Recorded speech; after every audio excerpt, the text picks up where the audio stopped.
નમસ્કાર વિદ્યાર્થી મિત્રો, આપ સર્વ વિદ્યાર્થી મિત્રોનું હાર્દિક સ્વાગત છે આપણી ચેનલ ગુરુ જ્ઞાન શાળાની અંદર. ગુરુ જ્ઞાન શાળા.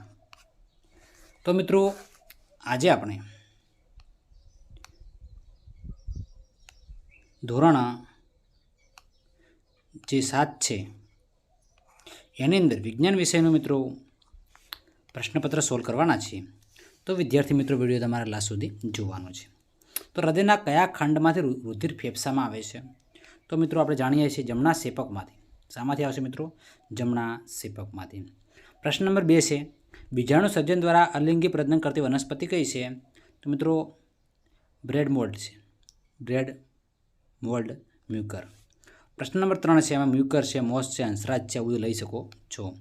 પ્રશ્ન નંબર 3 છે મિત્રો, કઈ વનસ્પતિના બીજનો ફેલાવો પ્રાણીઓ દ્વારા થાય છે? તો મિત્રો ગાડરિયું ઘાસ જે કહીએ છીએ એ બીજનો ફેલાવો પ્રાણીઓ દ્વારા થાય છે. 1 નેનો સેકન્ડ એટલે 1 સેકન્ડનો કેટલામો ભાગ? તો 1 અજબમો ભાગ થાય છે. 1 અજબમો ભાગ. પ્રશ્ન નંબર 5 છે, ઝડપનો મૂળભૂત એકમ ખાલી જગ્યા છે?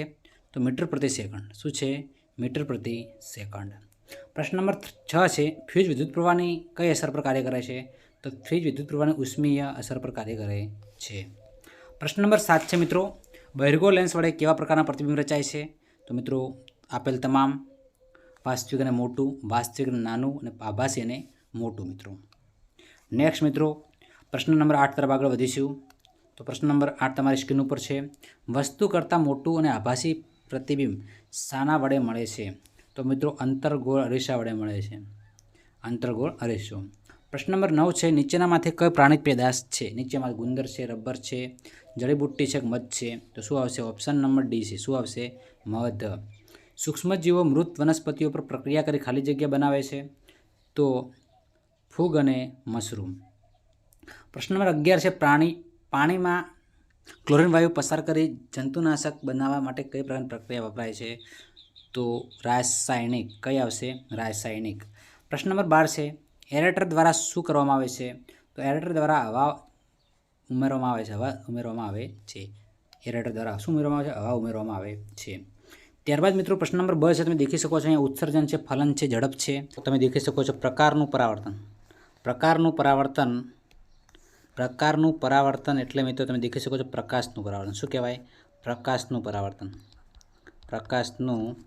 પરાવર્તન. રુધિરનું પ્રવાહી માધ્યમ કયા પ્રજનન છે? બધાની વ્યાખ્યામાં તમારે કોઈ પણ 4 વ્યાખ્યા લખવાની છે. પ્રશ્ન નંબર 2 તરફ આગળ વધીશું. નીચેના પ્રશ્નનો એક વાક્યમાં ઉત્તર લખો. તો રુધિર રસ આવશે. શું આવશે? રુધિર રસ. મૂત્રપિંડમાં છૂટું પડેલું મૂત્ર ક્યાં એકઠું થાય છે? તો મૂત્રાશયમાં એકઠું થાય છે. પ્રશ્ન નંબર 3 છે, પરાગરજ ક્યાં ઉત્પન્ન થાય છે? તો પરાગરજ પરાગાશયમાં ઉત્પન્ન થાય છે. વાહનોમાં ઝડપ માપવા માટે વપરાતું સાધનનું નામ આપો. તો સ્પીડોમીટર વાહનની ઝડપ માપવાનું સાધન છે. તમે તો ઓડોમીટર શું કામ આવે છે? શાના માટેનું સાધન છે? તમારા ખાસ મિત્રો કમેન્ટ બોક્સમાં કમેન્ટ કરવાની છે. 1 વર્ષના કલાક કેટલા? 1760 કલાક. તો મિત્રો 1 વર્ષના કેટલા દિવસે તમારે કમેન્ટ બોક્સની અંદર કમેન્ટ કરવાની છે, જો લીપ વર્ષ હોય તો.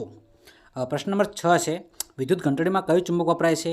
તો વિદ્યુત ઘંટડીમાં વિદ્યુત ચુંબક વપરાય છે. દેખો કેટલો પ્રશ્ન ઇઝી છે. ત્યારબાદ મિત્રો નેક્સ્ટ પ્રશ્ન તરફ આગળ વધીશું.